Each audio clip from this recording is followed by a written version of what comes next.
దేవుని నామానికి స్తోత్రాలు. మీ అందరికీ వందనాలండి. ప్రభుని స్తుతించి రాత్రి కాలమందు దేవుడిచ్చిన ఈ శ్రేష్టమైన సమయాన్ని బట్టి ఆయనకు వందనాలు చెల్లిద్దాం, దేవుని కనపరుద్దాం. దేవుని స్తుతించి కుటుంబ సమేతంగా మనందరం కలిసి కుటుంబ ఆరాధనలో పాలు పొంది దేవుని దీవెనలు పొందుదామండి. దయచేసి ప్రార్థనలు ఎక్కించినట్లయితే ప్రార్థన చేసుకుందాం.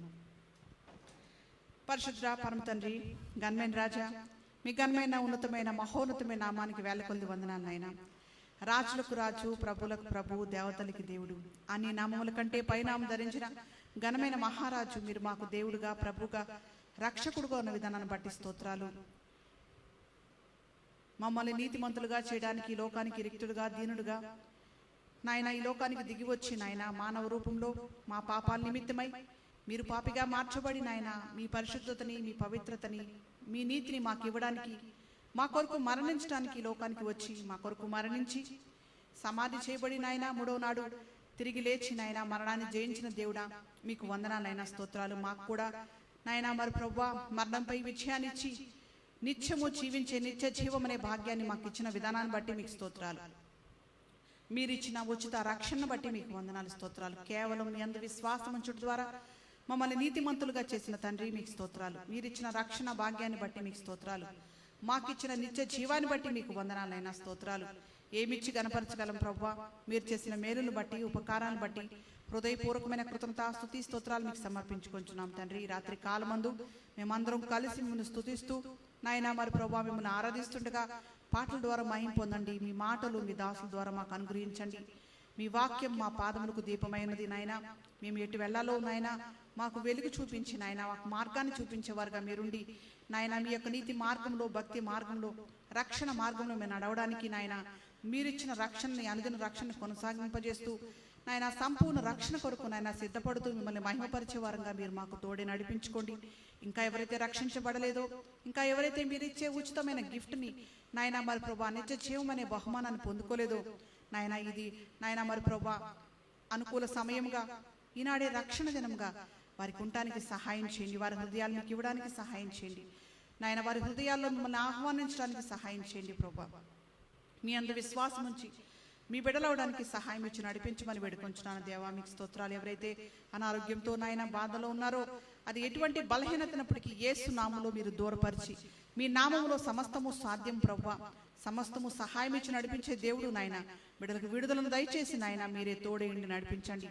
ఆర్థికపరమైన ఇబ్బందులు విడిపించండి నాయన.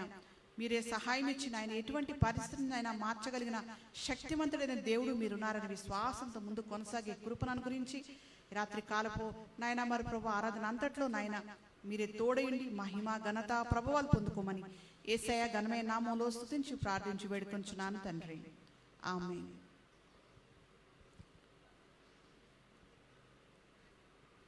దేవుని స్తుతించి మనందరం కలిసి మనందరికీ వచ్చిన పాట స్తోత్రం చెల్లింతును, స్తుతి స్తోత్రం చెల్లింతును, యేసు నాదుని మేలులు తలంచి అనే పాటను పాడి దేవుని స్తుతించి మహిమపడదామండి.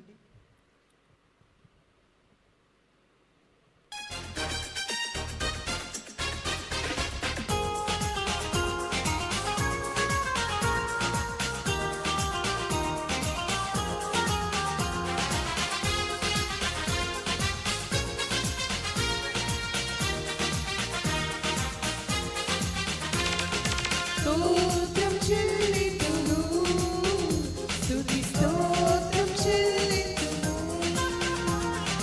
యేసు నాదుని మేలులు తలచి స్తోత్రం చెల్లింతుము, స్తుతి స్తోత్రం చెల్లింతుము. జీవారాజ్యమును కంటి పాపలను కాచి దయగల హస్తంతో ప్రోక్షి నడిపించు.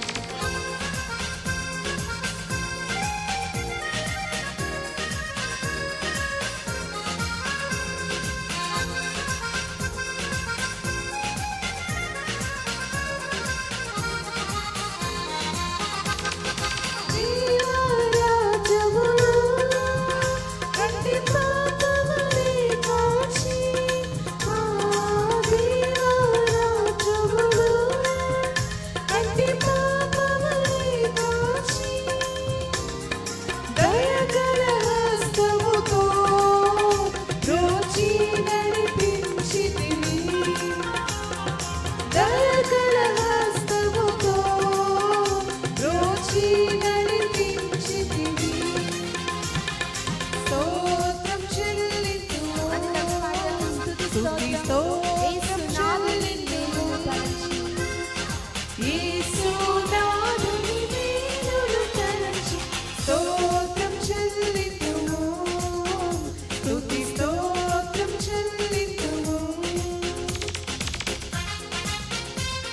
గాఢాంధకారములు అన్నిటి లోయలలో కృషించిపోని యొక్క కృపలతో బలపరిచితి.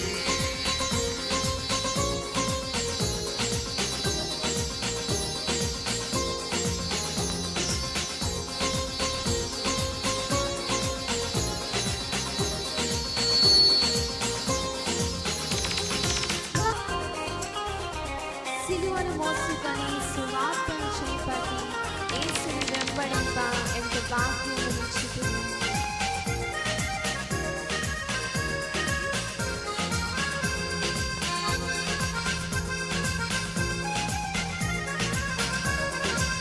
పాడిన హల్లెలూయా, మరణాతా హల్లెలూయా, సదా పాడిన హల్లెలూయా, ప్రభు యేసుకే హల్లెలూయా.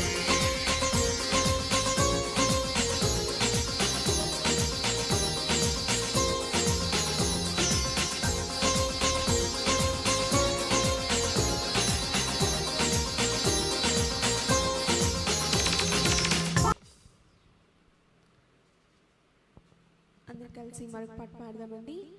యేసుని నామములో మన బాధలు పోవును, దుష్టాత్మలు పారిపోవును, శోధనలో జయముచును అని పాటను పాడి యేసు నామం కనపడతామండి.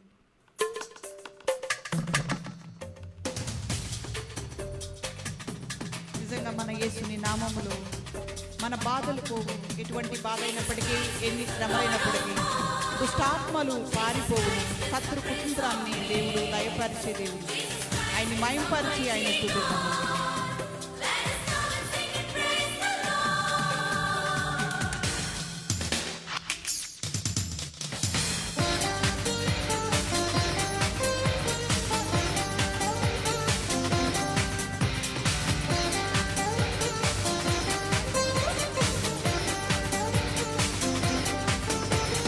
యేసుని నామములో మన బాధలు పోవును, దుష్టాత్మలు పారిపోవును, శోధనలో జయమిచ్చును, మృతులకు నిత్య జీవమిచ్చును, హృదయములో నింపవచ్చును.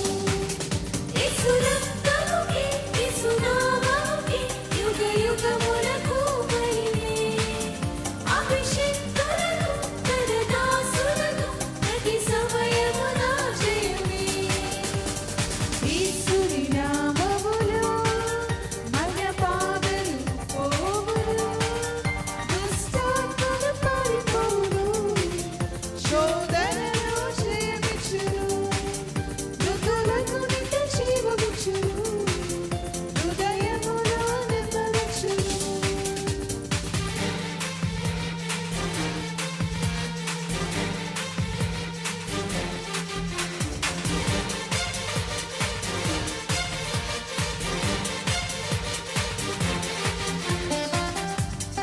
ఘోరమైన వ్యాధులెన్నైనా, మార్పు లేని వ్యసన పరులైన, ఆర్థికముగా లోటులెన్నున్నా, ఆశలే నిరాశలేనా, ప్రభు యేసుని నమ్మినచో విడుదల దొరుకును.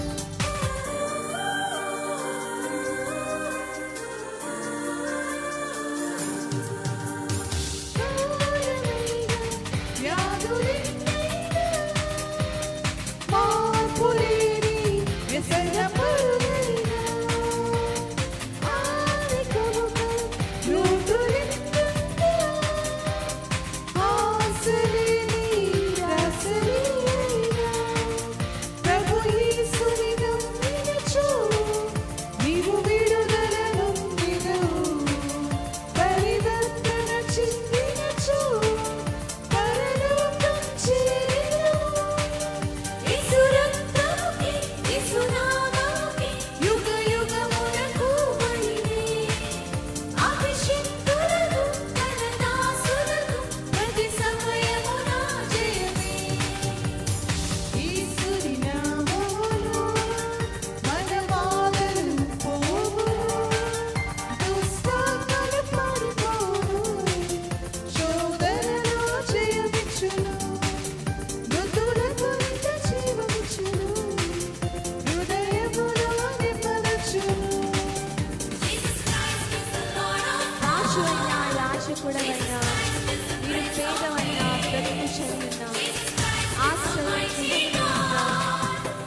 నీకు చెరియున్నా ఆశ్రయముగా గృహములెన్నున్నా నిలువ నీడే నీకు లేకున్నా శ్రీ యేసుని నామమున విశ్వాసము నీకున్నా నీ స్థితి ఏదైనా నిత్య జీవము పొందినావు యేసు రక్తముకి యేసు నామముకి యుగ యుగములకు మహిమే అభిషిక్తులకు నరనాసులకు ప్రతి సమయమున జయమే యేసుని నామములో మన బాధలు పోవును దుష్టాత్మలు పారిపోవును శోధనలో జయమిచ్చును మృతులకు నిత్య జీవమిచ్చును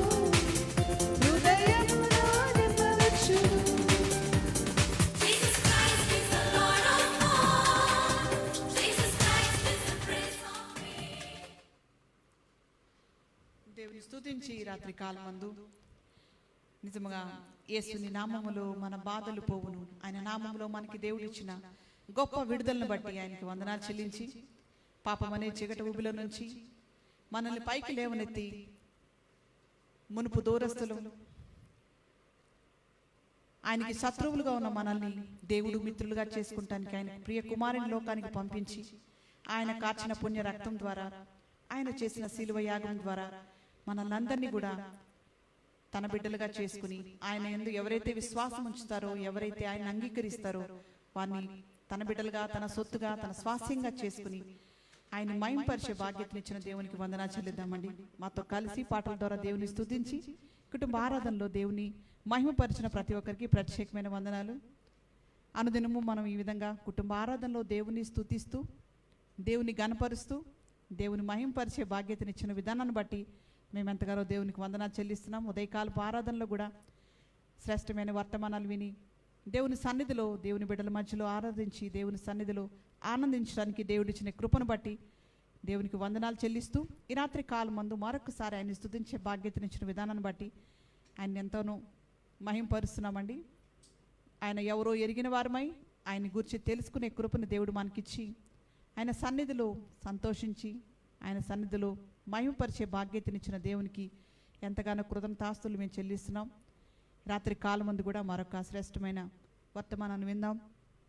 దైవజనులకి సమయాన్ని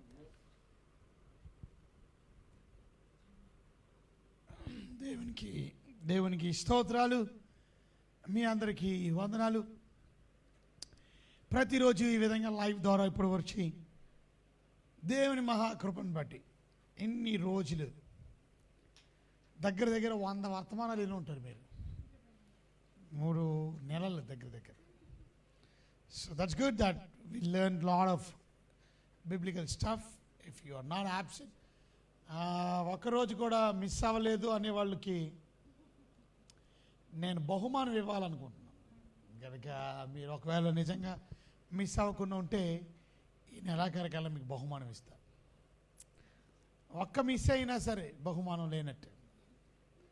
దేవుని బిడ్డలమైన మనం దేవుని వాక్యంలో ఆనందిస్తే నేనిచ్చే బహుమానం ఏంటి? దేవుడు అంతకన్నా పెద్ద బహుమానం ఇస్తాడు.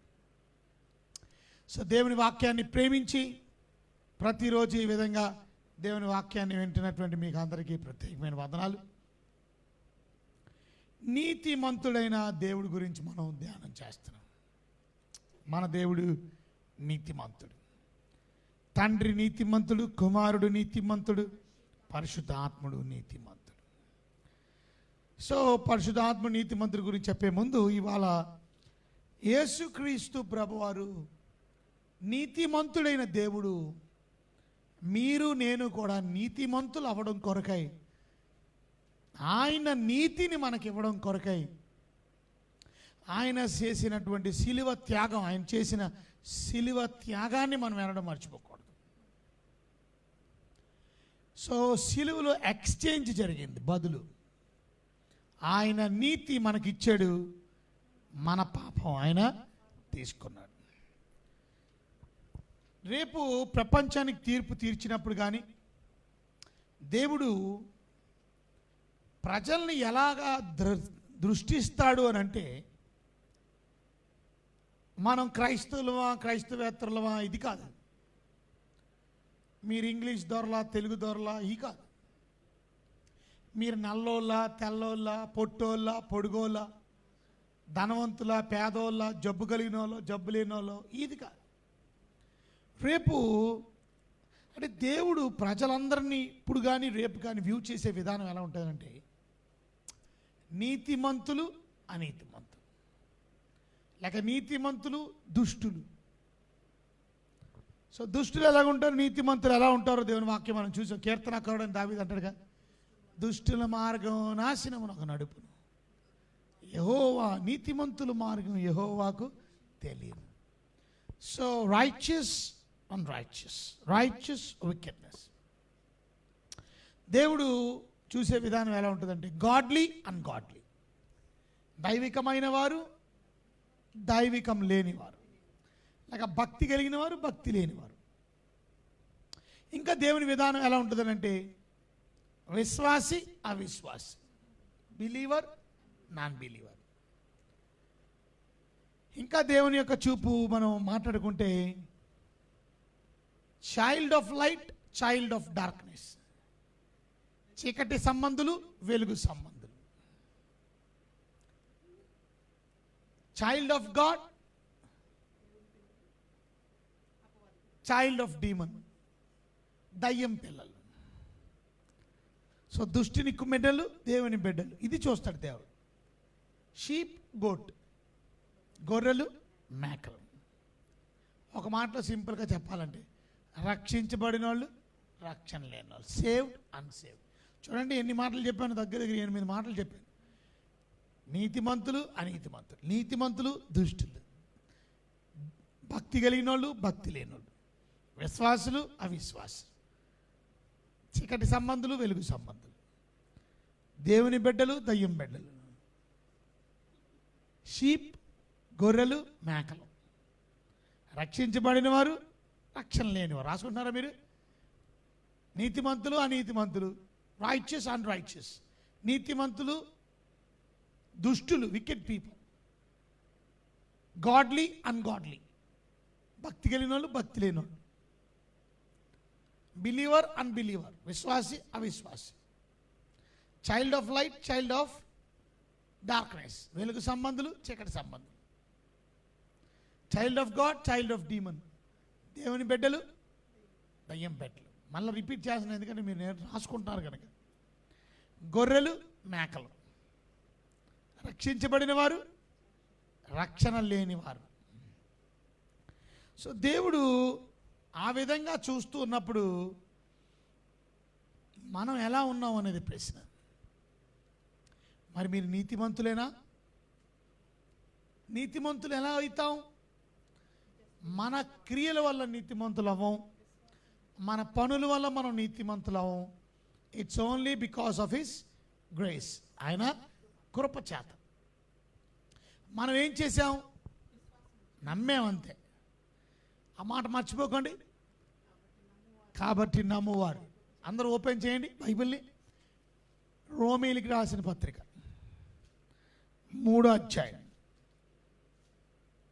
రోమీయులకు రాసిన పత్రిక 3వ అధ్యాయం 24వ వచనం చూసారా? కాబట్టి నమ్మువారు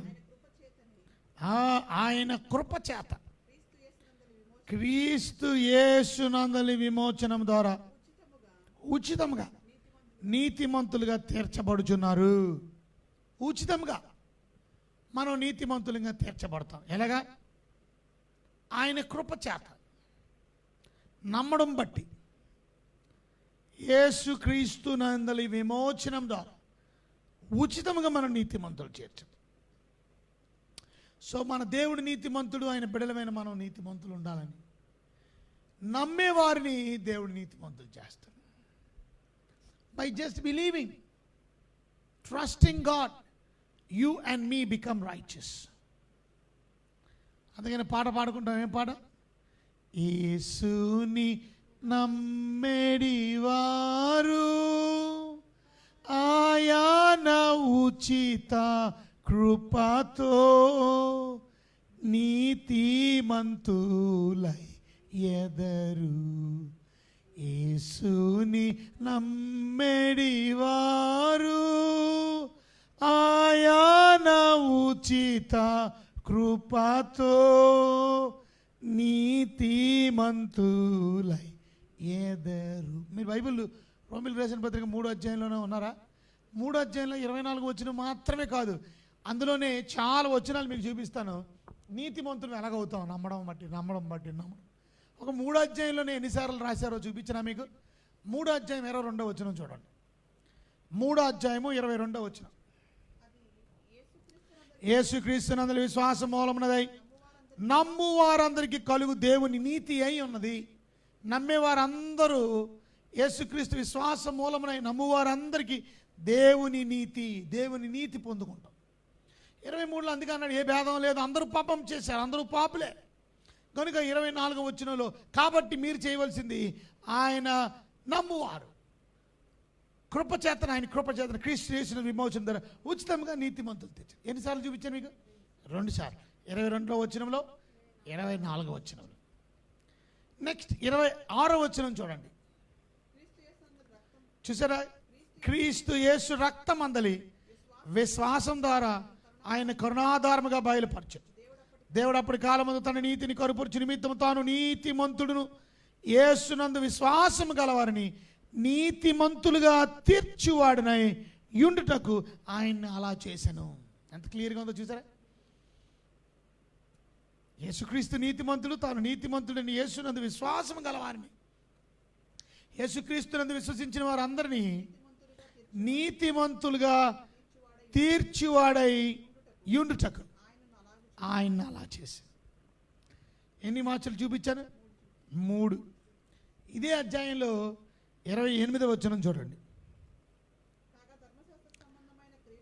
చూసారా? క్రియలు లేకుండా విశ్వాసం వల్లనే మనుషులు నీతిమంతులుగా తీర్చబడతారు. ఎన్ని మాటలు చూసారా? మీరు నీతిమంతులుగా విశ్వాసం ద్వారానే, విశ్వాసం by just believing you become righteous. నీతిమంతులుగా మీరు తీర్చబడుతున్నారు విశ్వాసం ద్వారా. 30వ వచనం చూడండి.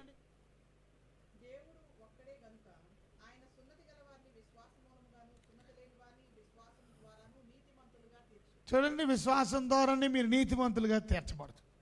సో ఇంకెంతకన్నా చూపించినా మీకు అదే 4వ అధ్యాయంలో 5వ వచనం చూడండి.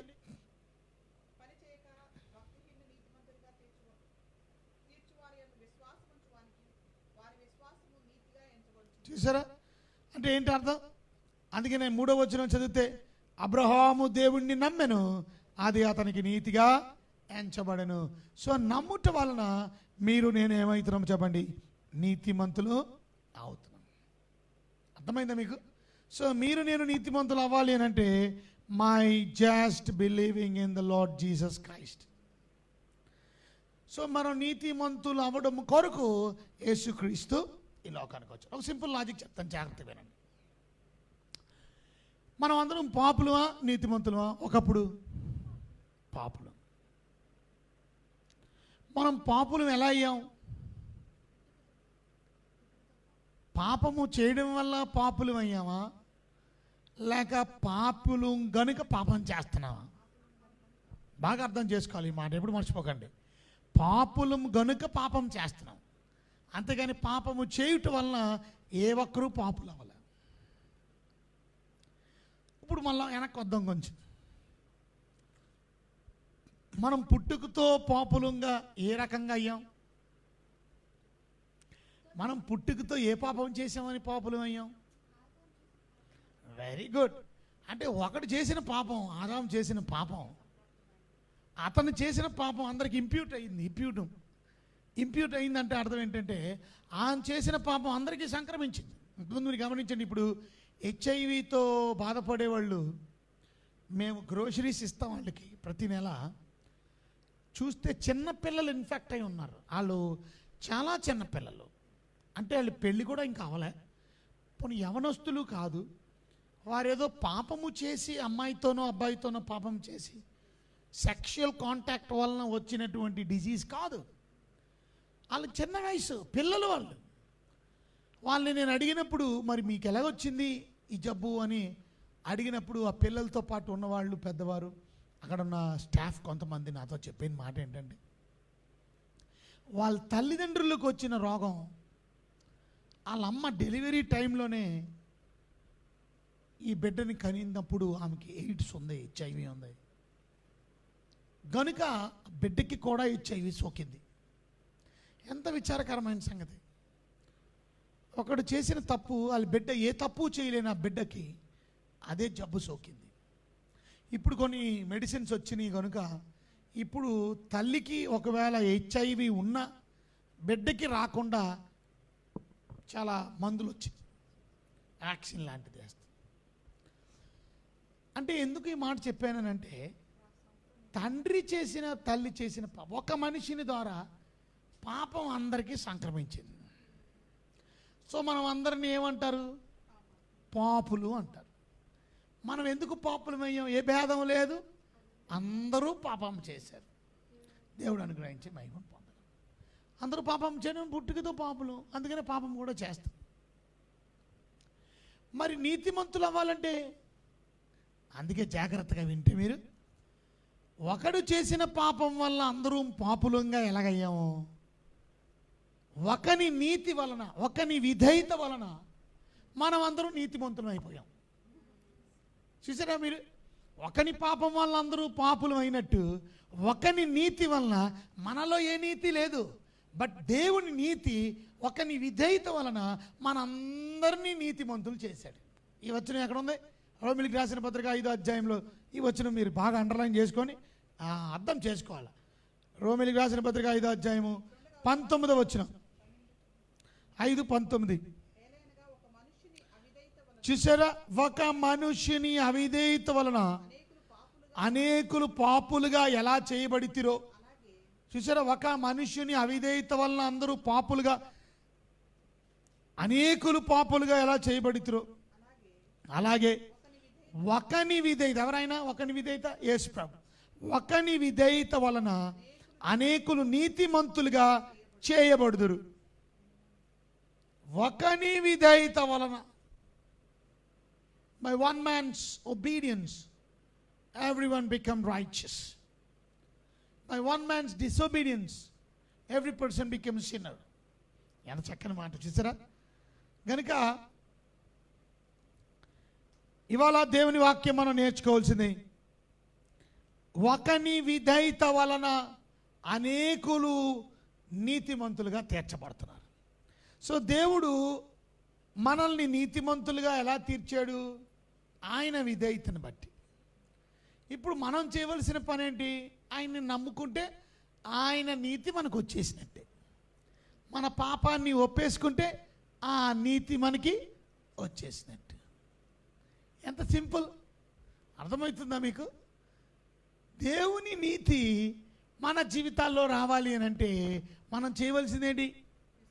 విశ్వసించాలి, మన పాపాన్ని ఒప్పుకోవాలి, విడిచిపెట్టాలి. అంటే నువ్వు నేను నీతిమంతుడు. ఒక పాపి ఎలాగయ్యాడనంటే, ఒకని అవిధేయత వలన అందరూ ఇంప్యూటెడ్ సిన్. ఇప్పుడు వన్ మ్యాన్స్ ఒబీడియన్స్ వలన ఇంప్యూటెడ్ రైటియస్నెస్, ఆయన నీతి మనందరికీ ఇంప్యూట్ అయిపోయింది. ఆయన ఒక అవిధేయత వలన అనేకులు, అవిధేయత వలన అనేకులు పాపముగా మార్చబడ్డారు, పాపులుగా. అలాగే ఒకని విధేయత వలన అందరూ నీతిమంతులుగా తీర్చబడుతున్నారు. మన గట్టిగా చప్పట్లు కూడా దేవుడు మహింపరచాలి. అసలు అంత గొప్ప మంచి మాట. ఇంతకీ నీతిమంతుడు అంటే అర్థం ఏంటంటే, ఇక్కడ మనం నీతిమంతులు అయ్యామంటే అర్థం ఏంటి? You are been accepted by God. దేవుడు మిమ్మల్ని అంగీకరించాడు అని అర్థం. నీతిమంతుడు అయ్యాడంటే అర్థం ఏంటంటే, ఇప్పుడు మీరు పాపులు కాదు అని అర్థం. ఇప్పుడు మీరు ఏమాత్రం పాపానికి మీరు బానిసలు కాదు, పాపములో మీరు పాపులు కాదు అని అర్థం. నీతిమంతులు అంటే అర్థం ఏంటంటే, you have been released from the punishment of sin. అంటే మీరు క్షమించబడ్డారు అని అర్థం. నీతిమంతులు అంటే యు హావ్ బీన్ ఫర్గివెన్ అని అర్థం. నీతిమంతులు అంటే అర్థం నువ్వు క్షమించబడ్డావు, నీ పాపము నుండి నువ్వు క్షమించబడ్డావు. నీతిమంతులు అంటే అర్థం ఏంటంటే, set free from the bondage and the power of sin. మన బాండేజ్ నుండి, పాప బానిసత్వం నుండి మనం విడుదల పొందామని అర్థం. ఇది దేవుని వాక్యం మనకు నేర్పించింది. మళ్ళీ చెప్పండి, నీతి అంటే అర్థం ఏంటి? నీతిమంతుడు అంటే అర్థం మొదటిది యాక్సెప్టెడ్ బై గాడ్, దేవుడు మనల్ని అంగీకరించాడు. రెండోది మనం ఇక పాపము లేని వారు అని అర్థం. మూడోది దేవుడు మనల్ని రిలీజ్ చేశాడు. ఎక్కడి నుండి? పనిష్మెంట్ ఆఫ్ సిన్, పాప శిక్ష నుండి మనల్ని విడిపించాడు. అంటే ఒక మాటలో చెప్పాలంటే దేవుడు మనల్ని క్షమించాడు అని అర్థం, పాప క్షమాపణ మనకు అనుగ్రహించాడు. ఇక నాలుగోది మనం చూసాం, set free from the bondage of sin, పాప శక్తి నుండి అలాగే పాప బానిసత్వం నుండి నువ్వు నేను ఏమయ్యాం చెప్పండి? విడుదల పొందేము అని అర్థం. సో మన నీతి క్రియల వల్ల మాత్రం మనం నీతిమంతులు అవ్వలేము. మరి ఎలాగవుతామండి? సింపుల్గా విశ్వసించడం వల్ల. సో యేసుక్రీస్తునందు విశ్వసించడం వల్ల మనం నీతిమంతులు అవుతాం. అని మన పాపాన్ని ఒప్పుకోవాలి. రెండు పనులు. నీతిమంతులు అవ్వాలంటే మనం ప్రభువుని విశ్వసించాలి, మనం పాపాన్ని ఒప్పుకోవాలి. అంతేగాని ఎవరు చెప్పిన బోధ వినకండి, ఇది పద్ధతి. చాలామంది మిమ్మల్ని మోసం చేస్తారు. మనం నీతిగా ఉండాలా, ప్రార్థన చేయాలా, ఉపవాసం ఉండాలా, మనం మోకాళ్ళ మీద ఉండాలా, మనం దేవుడి దగ్గర తప్పులన్నీ ఒకటి తర్వాత ఒకటి ఒప్పుకోవాలి. అప్పుడు నీతిమంతులు కాదు, పాపులను ఒప్పుకోవాలి. Yes Lord, I must sinner. You don't need to confess all your sins. మన ప్రతి పాపం ఒకటి తర్వాత ఒకటి ఒప్పుకోవాలని ఎక్కడ లేదు. పాపులు అని ఒప్పుకోవాలి. నేను పాపిని ప్రభువా, నేను తప్పు చేశాను, ఫర్గివ్ మీ, దేవుడిని క్షమాపణ. సో ఇక్కడ మనం సత్యాన్ని అర్థం చేసుకోవాలి. ఒక మనిషిని విధేయత వలన అందరూ ఇప్పుడు ఏమయ్యాం? నీతిమంతులు అయిపోయాం. సో నీతి అనేది యేసుక్రీస్తు ద్వారా, ఆయన నీతిమంతుడు, ఆయన బిడ్డలమైన మనల్ని కూడా ఇప్పుడు ఏం చేశాడు? నీతిమంతులు చేశాడు. సో దేవుడు నీతిమంతుడు, మనం కూడా నీతిమంతులుగా ఉండడం కొరకు ఆయన ఈ లోకానికి వచ్చి రక్తం చిందించి ప్రాణం పెట్టాడు. సిలువలో ఎక్స్చేంజ్ జరిగింది. ఏంటో ఎక్స్చేంజ్? 2 కొరింథీయులకు రాసిన పత్రికలో 5వ అధ్యాయంలో మనం చూసి, 2 కొరింథీయులకు రాసిన పత్రిక 5వ అధ్యాయం 21వ వచనం.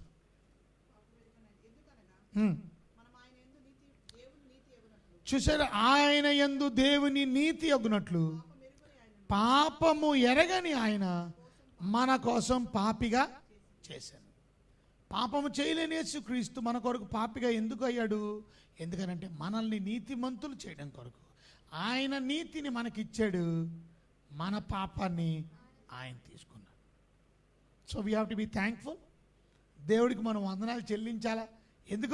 ఎందుకనంటే ఆయన నీతి మనకి ఇచ్చాడు.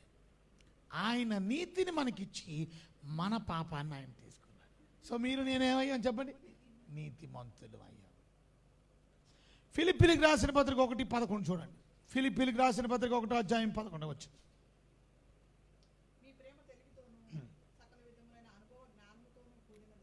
మీ ప్రేమ తెలివితోను సకల విధములైన అనుభవ జ్ఞానముతోను కూడినదే.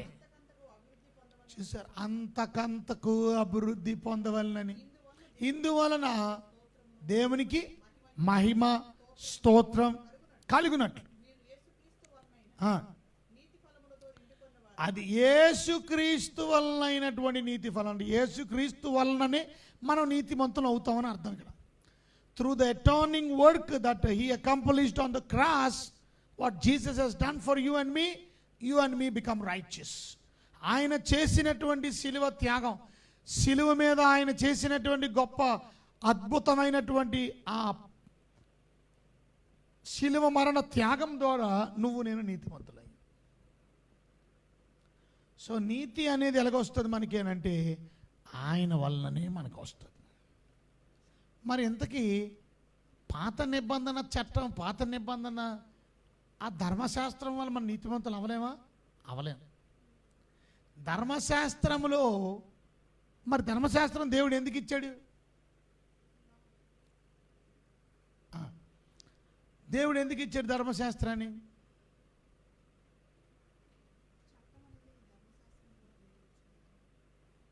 ఏమైందంటే మోషే ద్వారా దేవుడు తన ప్రజలను ఐగుప్తు చెర నుంచి విడిపించిన తర్వాత మోషే గారి ద్వారా దేవుడు చట్టం ఇచ్చాడు. అప్పుడే కదా దేవుడు లా ఇచ్చాడు. అంటే దేవుడు ఐగుప్తు నుండి విడుదల చేసి తన ప్రజలను ఆయనకి దేవుడు చట్టం ఇచ్చాడు, ధర్మశాస్త్రం ఇచ్చాడు. ధర్మశాస్త్రం అంటే మొదటి 5 పుస్తకాలు బైబిల్లో ఉన్నది ధర్మశాస్త్రం. అంటే ఆదికాండం, నిర్గమకాండం, లేవి కాండం, సంఖ్యాకాండం, ద్వితీయోపదేశం. దీన్ని హిబ్రూలో టోరా అంటారు. పెంటటోక్ అనే మాట వాడతారు. అంటే టోరా అంటే అర్థం ఏంటంటే ఈ 5 books of the Bible, this is called లా. ఎందుకు ఇచ్చినట్టు ఇంతకీ ఇజ్రాయేలీకి పుస్తకాలు ఎందుకు ఇచ్చినట్టు? Very good. The purpose for the teach Israel is to obey God. దేవునికి లోబడాలి. అంటే మనం ఏ రకంగా నీతిమంతులు అవుతామో చెప్తుంది గ్రంథం. ఈ లా ఏం చెప్తుందంటే నువ్వు నేను నీతిమంతులుగా ఉండడానికి, నువ్వు నీతిమంతులు అవ్వాలి అని అంటే ఈ రూల్స్ ఫాలో అవ్వాలి, ఈ చట్టం ఫాలో అవ్వాలి. అప్పుడు నువ్వు రైచియస్. నువ్వు నీవేమాత్రమైనా అతిక్రమిస్తే నువ్వు అవిధేయుడు అవుతావు. చూడండి, మనకు ఒక చట్టం ఉంది, రెడ్ సిగ్నల్ వేయగానే ఆపాల. రెడ్ సిగ్నల్ వేసినప్పుడు ఆపితే నీ జోలికి ఎవడు రాడు. నువ్వు లాంగ్ ఫాలో అవుతున్నావు, ఒబీడియన్స్తో.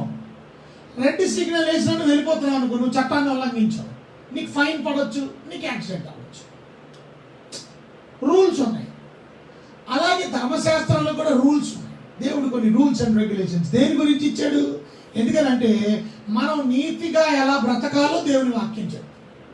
సో నీతిగా బ్రతకాలనంటే దేవుని ధర్మశాస్త్రాన్ని విధేయత చూపించడం వల్ల నువ్వు నేను నీతిమంతులు పోతావు. అయితే ఎలా దేవుడు ఇచ్చినటువంటి గ్రంథం ఈ టోరా ఉంది కదా, అంటే నీతిగా బ్రతకడం అంటే ఆయనలాగా బ్రతకడం. దేవుడు అబద్ధం ఆడు, నువ్వు అబద్ధం ఆడుకో. దేవుడు మోసం చేయడు, నువ్వు మోసం చేయకు. దేవుళ్ళలాగా బ్రతకడానికి ఈ రూల్స్. అంటే దేవుడు నీతిమంతుడు కనుక నువ్వు నీతిమంతులు అవ్వాలంటే ఇలా నువ్వు బ్రతికితే, ఇలాంటి రూల్స్ నువ్వు ఫాలో అవుతే దెన్ యూ బికమ్ రైచియస్. అది అర్థం. కానీ మానవుడు దేవుని యొక్క రూల్స్ని ఫాలో అవడానికి ఎంత కష్టపడినా ఫెయిల్యూర్ అయిపోతున్నాడు. కారణం ఏంటి? కష్టమేమి కాదు, కానీ ఆడి గుండె రాతి హృదయం. ఈ రాతి హృదయం వల్ల వాళ్ళు దేవుని మాటకి విధేయత చూపించవలసింది బదులుగా దేవునికి అవిధేయత చూపిస్తున్నారు. They are rebelling against God's word because of their hardening of their hearts.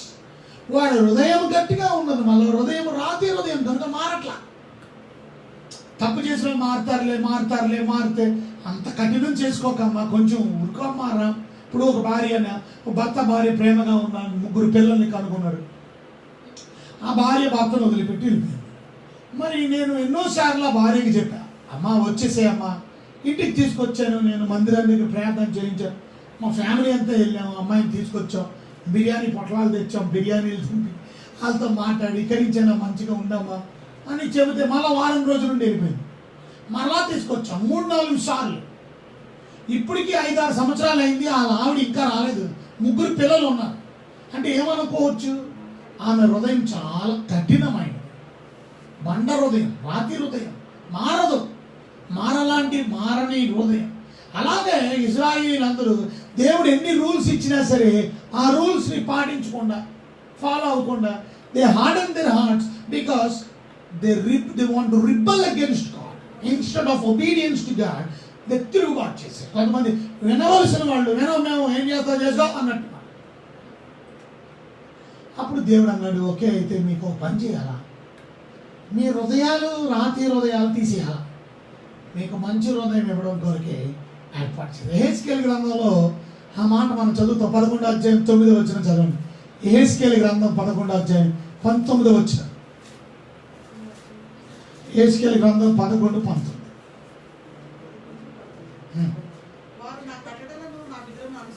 చూసారా, వారు నా కట్టడలను నా విధులను అనుసరించి గైకొనున్నట్లు.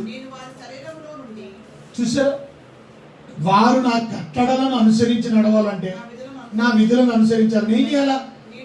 నేను వారి శరీరంలో నుండి రాతి గుండెని తీసేయాలి. వారికి ఏం గుండెని ఇవ్వాలి? మాంసపు గుండె ఇవ్వాలి. అది అర్థం. ఆ దేవుడు ఓకే మీకు కొత్త హృదయం కావాలి నాయన, ఈ పాత హృదయం బాగలేదు, మీది రాతి హృదయం, మీ మంచి హృదయం ఇవ్వాలా. ఎందుకనంటే మీరు రాతి హృదయంతో మీరు వినట్లా. సో మీ హృదయాన్ని నేను మార్చాలి. మీకు మీరు మార్చుకోవడానికి అవకాశం లేదు. You're incapable to change your hearts. మీ హృదయాన్ని మీరు ఎలాగే మార్చుకోలేరు. సో దేవుడు వాగ్దానం చేసేది ఏంటనంటే మీ రాతి హృదయాలను తీసేసి మాంసపు హృదయాలు ఇస్తాను. అందుకనే యేసుక్రీస్తుని ఈ లోకానికి పంపించారు. ఈ లోకానికి యేసుక్రీస్తు ఎందుకు వచ్చాడంటే మీ రాతి హృదయాలు తీసేసి మీకు మాంసపు హృదయాలు ఇస్తే ట్రాన్స్ఫర్మేషన్ ఆఫ్ యువర్ హార్ట్ వస్తే ఒబీడియన్స్ వస్తుంది. ఇవాళ మనం బలవంతంగా ఒబీడియన్స్ కాదు అక్కడ అర్థం. దేవుడు హృదయం మారిస్తే ఈజీగా మనం విధేయత చూపిస్తాం. మన హృదయం మార్చబడినప్పుడు మనం దేవునికి విధేయత. అందుకనే దేవుడు నీకు అర్థమైందా, యేసుక్రీస్తు లోకానికి వచ్చి శిలువ మీద రావాలి. ఎందుకు? నీకు నూతన హృదయం ఇవ్వడానికి, నీకు నూతన జీవితాన్ని ఇవ్వడానికి. యేసుక్రీస్తు శిలువలు ఎందుకు వేలాడే చదువులు ఒకసారి యెషయా గ్రంథంలో కూడా మనం చూస్తే, అందుకే మనకి రక్షణ ఇవ్వడంతో కొత్త హృదయాన్ని ఇచ్చినట్టు. అంటే అర్థం ఏంటంటే రక్షణ అనే నీతి వస్త్రాలు ఇచ్చినట్టు. 61వ అధ్యాయం 10వ వచనం యెషయా గ్రంథం. శృంగారమైన పాగా ధరించుకొని పెండ్లి కుమారుని రీతిగా ఆభరణముతో అలంకరించుకొని ఆయన రక్షణ వస్త్రములు ధరింపజేసి ఉన్నారు. చూసారా, నీతి అనే పైబట్ట ఇచ్చేసారు. రక్షణ అనే వస్త్రం, నీతి అనే పైబట్ట. ఇప్పుడు దేవుడు మనల్ని ఏమి అలంకరించాడు? నీతి అనే వస్త్రం పైన అలంకరించాడు. సో ఇప్పుడు దేవుడు చూస్తే ఏం కనపడుతుంది అంటే మన బట్టలే కనపడతాయి. ఆ బట్టలు ఏంటి? నీతి కనపడుతుంది. దాని లోపల ఏముంది? ఇంకా దాని లోపల ఇంకా శరీరం ఉంది. సో శరీరంతో కొన్నిసార్లు మనం తప్పులు చేయడానికి మనసు నేర్చుకోండి. కానీ దేవుడు మనల్ని రక్షణ వస్త్రంతో, నీతి వస్త్రాలతో కప్పాడు. So God has given righteousness even though we are not perfect. అవుట్వర్డ్గా దేవుడు మనల్ని నీతి వస్త్రాలను అనుగ్రహించాడు. సో ఆయన దృష్టిలో అందుకే మనం నీతిగా కనబడుతుంది. ఎందుకంటే ఆయన ఇచ్చేది నీతి. సో ఇదే శిలువలో జరిగింది. ఏం జరిగింది? మనం దేవుని వాక్యానికి అవిధేయంగా ఉన్న మనం యేసుక్రీస్తు మన స్థానంలో వచ్చి ఆయన మన అవిధేయతనంతా తీసుకొని, చూసారా, శిలువ మీద వేలాడి మనకి నీతిని అనుగ్రహించాడు. మొదటి పేతురు రాసిన పత్రిక 2వ అధ్యాయం 24వ వచనం చదివితే, పేతురు గారు రాసిన మొదటి పత్రిక 2వ అధ్యాయం 24వ వచనం. 1 పేతురు 2:24. చూసారా, మనం పాపం విషయమై చనిపోయి నీతిగా బతకడానికి, నీతి విషయంలో జీవించినట్లు ఆయన తానే తన శరీరం మన పాపములు మ్రాను మీద మోసుకొని, అర్థమైందా? మన పాపములు ఆయనే తన శరీరం మ్రాను మీద మోసుకొని మనల్ని నీతివంతులు చేయడం కోసం. మన చదవండి అన్నమాట 2వ అధ్యాయం 24వ వచనం మొదటి పేతురు. అది మనం పాపం విషయమై చనిపోయి నీతిగా బతకాలంటే ఆయన తానే తన శరీరమందు మన పాపములను మ్రాను మీద మోసాడు ఆయన. ఎందుకు? నువ్వు నేను నీతిగా బ్రతకడానికి, నీతిమంతులు చేయడం కాదు. ఇది మంచి good news. This is the good news. So ఈ మనం నీతిగా బ్రతకడం కొరకు మనం ఏమైనా చేయాలా లేదా ఆల్రెడీ చేసాడా? ఆయన చేశాడు. ఆ నీతి వస్త్రాలు తెచ్చుకోవడమే, మనం ఆ నీతి వస్త్రాలు ధరించుకోవడమే. మీకు అర్థమైనా? సో దేవుడు చేసినటువంటి గొప్ప కార్యం. నీతిమంతుడు యేసుక్రీస్తు నీతిమంతుడు. నువ్వు నేను నీతిగా బ్రతకాలని నిన్ను నన్ను రక్షించాడు. తీతుకు రాసిన పత్రిక 3వ అధ్యాయంలో 5వ వచనాన్ని చూస్తే, తీతుకు రాసిన పత్రిక 3వ అధ్యాయం 5వ వచనం నుంచి చదవండి.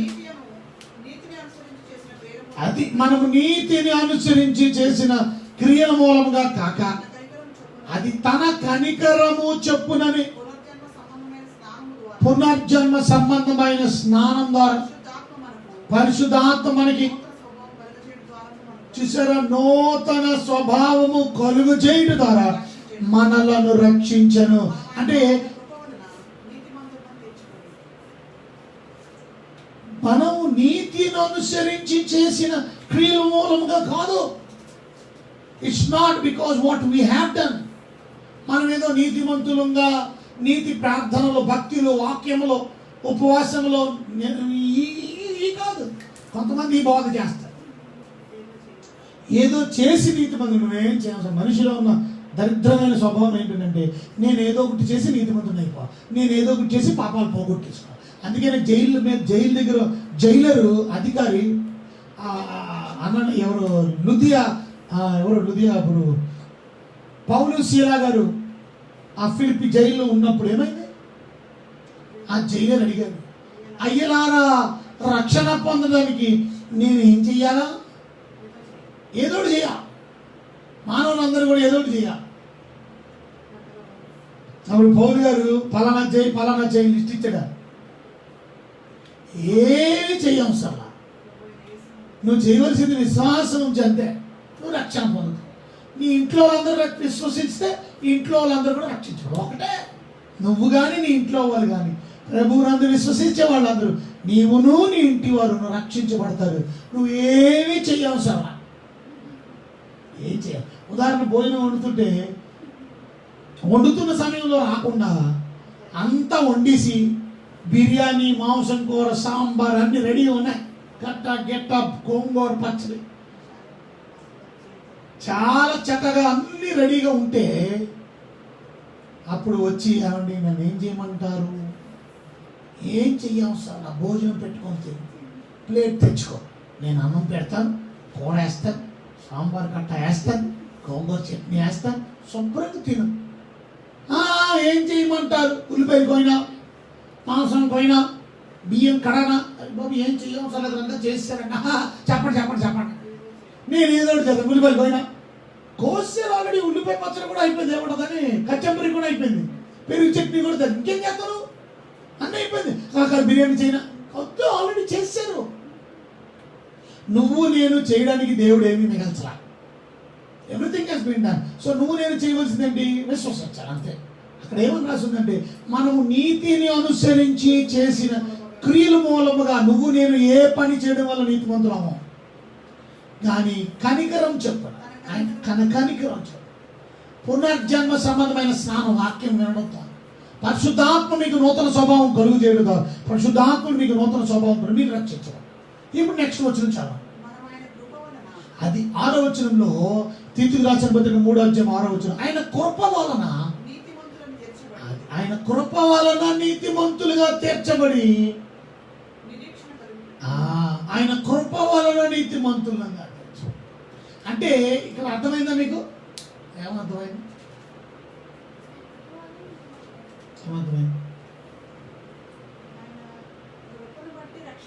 కాదు, ఆయన కృపను బట్టి రక్షించబడ్డాం అంటే ఇక్కడ అర్థం చేసుకోవాల్సింది ఏంటంటే, మొదటి మాట ఏం చదువుకున్నాం 5వ వచనంలో? కనికరం పునర్జన్మ అంటే మనము నీతిని అనుసరించి చేసిన క్రియల మూలంగా కాదు, ఆయన కనికరం చెప్పుననే పునర్జన్మ సంబంధమైన స్నానం ద్వారా, వాక్యం వినుట ద్వారా, పరిశుద్ధాత్మ మనకి నూతన స్వభావం కలుగు చేయడం ద్వారా మనలను రక్షించారు. సో మనం రక్షణ పొందాం. అక్కడ రక్షణ పొందిన మనం 6వ వచనంలో ఆయన కృప వలన నీతిమంతులుగా, అంటే రక్షించబడిన తరుణంలోనే, రక్షించబడిన సమయంలోనే నువ్వు నేను నీతిమంతులు అయిపోయావు ఆయన కృప ద్వారా. అంతే అర్థం. నీతిమంతులు అవ్వడం కొరకు ఇంకొక ఫేజ్ కాదు అక్కడ అర్థం, అదే అర్థం. It is just by believing in the lord Jesus you got saved. నువ్వు విశ్వసించడం వల్ల నువ్వు రక్షించబడ్డావు, నీ పాపాలు ఒప్పుకోవడం వల్ల నువ్వు రక్షించబడ్డావు, నీ పాప క్షమాపణ కలిగింది. ఆ రోజే నువ్వు నీతిమంతుడివి, నీతిమంతురాలివి అయిపోయావు. సో రక్షించబడ్డావు అంటే అర్థం నీతిమంతుడు అయినట్టే అర్థం. ఇప్పుడు అడగవలసిన ప్రశ్న, ఇవాళ మేము వెల్లటూరు చర్చిలో ప్రశ్న, నీతిమంతులేనా మీరు అని అడిగితే కొంతమంది ఎస్ అన్నారు, కొంతమంది లేదని అన్నారు. వెంటనే ఇంకొక ప్రశ్న అడగాలి, ఏమని? ఇప్పుడు మీరు రక్షించబడ్డారా, రక్షించబడలేదా? అప్పుడు ఏమంటారు? అందరూ రక్షించబడ్డామంటారు. మరి నీతిమంతులు అయ్యారంటే కొందరేమో నీతిమంతులు అయ్యాం, కొంతమంది నీతిమంతులు అంటే ఏంటి? వాళ్ళు మిస్అండర్స్టాండ్ చేసుకున్నారు. అర్థం ఏంటంటే, రక్షించబడ్డామని అందరూ అన్నారంటే దాని అర్థం రక్షించబడడంలోనే నీతి కూడా ఉంది. నువ్వు ఏ రోజైతే రక్షించబడ్డావో, ఏ రోజైతే ప్రభువుని విశ్వసించావో, ఆ రోజే నువ్వు నీతిమంతుడివి, నీతిమంతుడు అయిపోయావు. ఇది క్లియరా? ఇంత చాలు. సో నువ్వు నేను నీతిమంతులు అవ్వకపోతే నువ్వు నేను రక్షించబడలేదని అర్థం. నా పాపం విడిచిపెట్టలేదని. యేసు రక్తంలో కనకబడండి, నీతిమంతులు అవ్వండి, ప్రభు రాజ్యానికి వారసులు అవ్వండి. ఎందుకంటే నీతిమంతులే తండ్రి రాజ్యంలో ఉంటారు. ఈ వచనం చదివి ముగించుకుందాం. చదవండి ఒకసారి. మత్తయి సువార్త 25 అధ్యాయం చివరి వచనం చదవండి. 46. మత్తయి సువార్త 25:46. అందుకు ఆయన మిక్కిలి అల్పులైన వీరిలో కాదు 20-40 చివరి వచ్చిన ఉన్నాను నేను. అది వీరు నిత్య శిక్షకును, నీతిమంతులు నిత్య జీవమునకును పోవుదురు. నీతిమంతులు ఎక్కడికి వెళ్తారు? నిత్య జీవానికి. ఇవాళ మీరు నేను నీతిమంతులు అవ్వకుండా నిత్య జీవం ఉండదు. సో దేవుడిచ్చే ఉచితమైన బహుమానాలు ఏంటో తెలుసా? రక్షణ ఉచితమైన బహుమానం, నీతిమంతులు అవడం ఉచితమైన బహుమానం, పరిశుద్ధాత్మని పొందుకోవడం ఉచితమైన బహుమానం, నిత్య జీవము ఉచితమైన బహుమానం. ఇవన్నీ బ్లెస్సింగ్స్, ఇవన్నీ ఫ్రీ గిఫ్ట్స్. సో ఆ ఫ్రీ గిఫ్ట్ తీసుకొని దేవుని ముందుకు చదవాలి. ఇంకా తీసుకోకపోతే ఫ్రీ గిఫ్ట్ ఇప్పుడు కూడా యేసయ్య ఫ్రీ గిఫ్ట్ ఇవ్వడానికి రెడీగా ఉన్నాడు. నువ్వు చేయవలసింది ప్రభువుని విశ్వసిస్తే చాలు. కళ్ళు ఉంచండి, కళ్ళు మూసుకోండి, ప్రార్థన చేస్తాను. ప్రభు మీకేనా వందాలి. మీరు నీతిమంతుడు అయిన దేవుడు, తండ్రి నీతిమంతుడు, కుమారుడు నీతిమంతుడు, పరిశుద్ధాత్మ నీతిమంతుడు, నీతిపరుడుకు దేవుడు, మీ తప్ప దేవుడు లేడే అన్న. అటువంటి నీతిపరుడైన దేవుడు మాకు దేవుడిగా ఉన్నందుకు స్తోత్రం. మేము కూడా నీతిమంతులు అయితే కానీ నిత్య జీవాన్ని పొందలేము.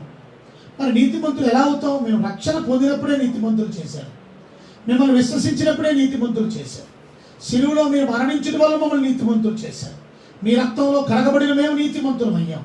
అందును బట్టి మీకు వందనాలు, మీకు స్తోత్రాలు, మీకు స్తుతులు సమర్పించు. ఇంకా ఎవరైనా నీతిమంతులు అవ్వకపోతే ఈరోజు మీ వాక్యం విని పాపాన్ని ఒప్పుకొని విడిచిపెట్టి మిమ్మల్ని విశ్వసించి ఉచితంగా నీతిమంతులై మీ రాజ్యానికి వారసులుగా నిత్య జీవానికి హక్కుదారులుగా సిద్ధపరచు. యేసునామములో వేడుకుంటున్నాం తండ్రి, ఆమేన్. మన ప్రభువైన యేసుక్రీస్తు కృప, తండ్రి అయిన దేవుని యొక్క ప్రేమ, పరిశుద్ధాత్మిక అన్యోన్యమైన సహవాసం నిత్యం సదాకాలం సదామనందరికీ తోడై కాపాడుగాక.